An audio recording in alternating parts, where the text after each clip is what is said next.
Subsidy दे रही है। मुर्गी पालन है, जैविक खाद के प्लांट लगाकर खेती को उन्नत किस्म की फसलें, सब्जियों के फसलें। सर हम चाहेंगे आप सिर्फ जवाब दें, लॉजिक ना डालें सर प्लीज। मैं हमारे पास वक्त की बहुत कमी है, हम पहले बहुत लेट है सर। आप इस सवाल का और क्या ऐसा कोई आपको विकल्प दिखता है कि यहाँ पे जो युवा है, कम पढ़े लिखे हैं या घरेलू है या पढ़े लिखे हैं, तो क्या उनको उद्योग के साथ जोड़कर उनके एक रोजगार की प्रक्रिया को सुचारू किया जाता है? इसके लिए आपके पास कोई योजना सर, कोई इसका जवाब? हो सकता है कि हम औद्योगिकरण का विस्तार करें और यहाँ पर सरकार के साथ तालमेल करके यहाँ पर दूसरे भी विकल्प खोजे जाएं कि युवा अपने कोई काम पर्सनल करें और ना कि नौकरी के पीछे भागें। वो है पौड़ा साहिब की सुरक्षा। विधायक साहब, पौड़ा साहिब को आप सुरक्षा की दृष्टि से कहां तक देखते हैं? और एक सबसे बड़ा बात निकल के सामने आई है कि जितने भी सेंसिटिव एरियाज है पौड़ा साहिब क्षेत्र में, वहां पे कैमरे लगने चाहिए। अभी तक शायद कैमरों की व्यवस्था नहीं है वहां पे। Sir please. जहाँ तक पौड़ा के लोगों की सुरक्षा का सवाल है, इसमें मैं यहाँ आपको थोड़ा सा इंटरप्ट करना चाहूँगा कि सीसी कैमरा हमने सब जगह लगाए हैं। हो सकता है कहीं कोई काम ना कर रहा हो और भविष्य में भी मैंने कहा है कि और भी सीसी कैमरे लगें और उसका जो सेंटर हम थाने में देना चाहेंगे उसके ऊपर वर्क चला हुआ है। सर मेरा एक छोटा सा सवाल है कि अगर आपको पार्टी टिकट दे दी, आप जीत जाते हैं, तो आप जनता से कम्युनिकेशन करने का सीधा तरीका क्या मानते हैं और क्यों मानते हैं? ऐसा मौका मिलता है तो मेरे दरवाजे जो है पब्लिक के लिए 24 घंटे खुले रहेंगे। फ़ोन मेरा 24 घंटे ऑन रहेगा, कोई स्विच ऑफ नहीं। और हर गांव में मेरा ऐसा प्रयास रहेगा कि एक सप्ताह के अंदर 2-3 पंचायतों का मैं दौरा करूंगा और लोगों से सीधा जुड़ूंगा ताकि उनकी समस्याएं उनसे व्यक्तिगत रूप से मिलकर उनकी समस्याएं जानकर उनका समाधान करने की। मैं आप तीनों लोगों से जो है केवल एक ही प्रश्न कर सकता हूं कि पोटा साहब को किस तरह से सुरक्षित और साफ सुथरा रखा जाए, इसके लिए आप लोगों के क्या विचार हैं? इसका लिफ्ट का ही पैसा आ चुका है, टेंडर लगना है। मेरे ख्याल से विदिन 15 डेज 20 डेज में ये लग जाना चाहिए। सर 4 साल हो गए आपकी सरकार को बोलते हुए। बिल्कुल आप सही कह रहे हैं। बोलते जो टाइम पे काम होता है, काम लगता है टाइम करने में, सरकार से सैंक्शन कराने में टाइम लगता है। जो मैं वर्ड बोलूंगा वो पूरे सही उतरेंगे। मैं कभी झूठ नहीं बोला, आपको मालूम है। जो कहूंगा वो मैं करूंगा। नशे को लेके मैं आपसे कुछ जानना चाहता हूँ।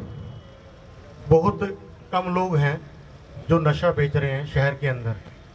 सभी पुलिस, सभी लोग जानते हैं, आप तक भी खबर आती होगी, लेकिन कभी आज तक हमने किसी नेता या किसी को भी नशे को लेकर डायरेक्ट हिदायत या एक्शन के लिए जो है कभी नहीं बोला और ना ही कभी पुलिस जाती है सीधा। ऐसा लगता है जैसे कहीं ना कहीं नशे को लेके जो लोग नशा बेचते हैं उनके वोट को लेके कहीं ना कहीं आप लोग जीवित रहते हैं। तो ऐसा है या नहीं है, ये मेरे को बताइए। मेरा पर्सनली मैं जो अपनी बात करूंगा, नशे के ऊपर जो बंद करने की जहाँ बात आती है, मैं एसडीएम साहब से, तिवारी साहब से हमेशा टच में रहता है। इन्होंने एक यहाँ जो अभियान चलाया, मैं इनका पूरा साथ देता हूँ और हमेशा डीएसपी और अपने एसएचओ हैं, मैडम एसपी हैं, उनके टच में रहता हूं। मैंने कहीं और पब्लिक को भी हमेशा मैं जाकर कहता हूं कि आप जब बताएं मुझे फ़ोन करें, एसडीएम साहब को फ़ोन करें, एसपी को फ़ोन करें, किसी को फ़ोन बताएं, इमीडिएट आपके पास पुलिस आएगी, अगर उसमें एक्शन होगा। ऐसा मैंने आज तक पब्लिक का कम से कम इसमें हमें सहयोग चाहिएगा। आप जो कह रहे हैं कि हमारा कभी ऐसा इंस्ट्रक्शन पुलिस को नहीं गई है, मेरी स्टैंडिंग इंस्ट्रक्शन पुलिस को रहती है। कोई भी, चाहे अपना आदमी हो चाहे पराया, जो भी नशे में पकड़ा जाएगा, मैं उसकी कभी भी सिफारिश नहीं करूँगा। अभी एजुकेशन के बारे में चर्चा हुई, ज्वलंत मुद्दा है।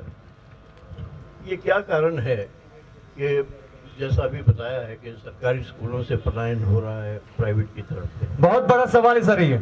और देखने में आया है कि अधिकारी, नेतागण, वेल टू डू लोग जो हैं वो सरकारी, इवन टीचर्स सरकारी स्कूलों में अपने बच्चों को नहीं पढ़ाते, प्राइवेट में जाते हैं। तो क्या कारण है कि सरकारी स्कूलों की तरफ लोगों का रुझान नहीं है? आपकी सेंटर में सरकार है और यहाँ का सबसे अहम मुद्दा दशकों से चला आ रहा है रेलवे लाइन। तो रेलवे लाइन को लेके आप क्या प्रेशर क्रिएट करेंगे? जहाँ तक का रेलवे का प्रश्न है, क्योंकि इच्छा शक्ति की कमी होने के कारण ये अब तक नहीं आ पाया।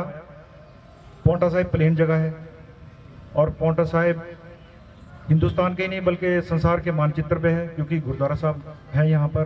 कि मेरे पास अभी कोई पावर नहीं है, परंतु फिर भी मैं प्रयासरत रहता हूँ। तो रेलवे का सर्वे कई बार यहाँ पर हुआ है, कभी यमुनानगर से हुआ है, कभी देहरादून से हुआ है, परंतु मेरी ये इच्छा शक्ति भी है और मैं चाहूँगा कि मैं अपने, अगर मुझे मौका मिलता है 5 साल के कार्यकाल में, कोई एक दो चीज़ अच्छी ऐसी करूँ कि जिसमें हमेशा के लिए याद रहे कि नहीं मैंने किया है, और मुझे मेंटल सेटिस्फेक्शन भी मिले कि मैंने ये अच्छा काम किया। क्योंकि बड़े बजट का काम है और केंद्र सरकार से ये रिक्वेस्ट करके, रेलवे मिनिस्टर से और दूसरे मंत्रियों से, यहाँ के एमपी से तालमेल करके इसको लाया जा सकता है। कोई ये असंभव काम नहीं है, इसको किया जा सकता है और मैं प्रयासरत रहूँगा इसको करने के लिए प्रायोरिटी बेसिस पे। अगर आप रिपीट करते हैं मतलब फ्यूचर में, क्या आपको लगता है कि आप उसी के काम करेंगे जिसे आप जानते हैं, या सबके काम आप करेंगे? मैंने अभी भी 4 सालों में सभी के काम किए हैं। मैंने कभी पार्टी को नहीं देखा इसमें। जीतने के बाद चाहे अपोजिशन का हो, चाहे मैंने सभी को इक्वल काम किया। भविष्य में भी ऐसे ही मैं करूँगा। चलिए सर, अवधेश जी। मदन जी, आपसे सवाल की क्या सभी सुविधाएं उन्हीं को मिलनी चाहिए जो पॉलिटिकली और फाइनेंशियली बहुत स्ट्रांग है, हाँ या ना सर? बिल्कुल नहीं, सभी को सुविधा, सब मौलिक अधिकार सबके बराबर हैं और सबको बराबर की सुविधाएं मिलनी चाहिए, बने कोई भी, जीते कोई भी, हारे कोई भी। चलिए, थैंक यू सो मच। इसके बाद जगदीश सर के पास आना चाहूंगा। सर, आपको क्या लगता है कि फ्यूचर में जो है पॉलिटिक्स की दुनिया में नए नेताओं को मौका मिलना चाहिए? समय की मांग है और आज युवा वर्ग भी चाहता है कि नए चेहरे को मौका मिलना चाहिए। ये नहीं है कि एक आदमी 6-6 बार उसी में लिपटा रहे और उसी को टिकट मिलता रहे। चलिए, आपने जो कहना था जो कह दिया।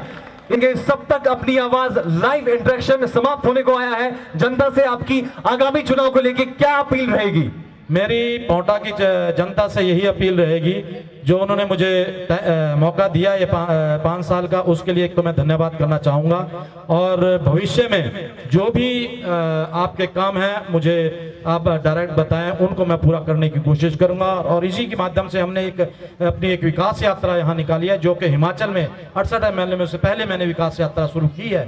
और हर पंचायत में जाकर, हर वार्ड में जाकर आम आदमी से जुड़कर उनकी जो समस्या है उनको पूछकर उनको वहीं पर निपटारा करने की हमने बात कही है। और उनसे ये भी अपील की है, भविष्य में अगर ये बात होती है आप डायरेक्ट हमारे पास आएँ, और जो हमारे आगामी चुनाव आ रहे हैं जब हम आपके पास आएंगे तब हमें ये मत कहें कि आप हमारे ये काम नहीं हुआ, ये काम नहीं है। हमने अभी भी आपके पास टाइम है, जो भी काम है आप हमें बताएं, ये हम एक विकास यात्रा लेंगे। सर, बहुत बहुत शुक्रिया सर। मदन जी, आपसे मेरा जाते जाते सवाल, अगर भारतीय जनता पार्टी की तरफ से आपको टिकट मिलता है तो जनता की तरफ से आप क्या अपील करना चाहेंगे? क्योंकि 2017 का बिल्कुल बजने वाला है। अमित जी, मैं लगभग 2-3 वर्षों से क्षेत्र की जनता के बीच में जाता आता रहा हूँ और कार्यकर्ताओं ने मुझे कहा है कि आप सक्षम हैं, आप चुनाव के लिए तैयारी कीजिए। तो उस दिशा के मैं आगे बढ़ रहा हूँ और मैं यही गुजारिश करूंगा कि मेरा कोई अपना निजी स्वार्थ नहीं है, मेरा हिडन एजेंडा नहीं है। मेरे पास रोजगार भरपूर है, मेरे 200-250 लोग मेरे पास काम करते हैं।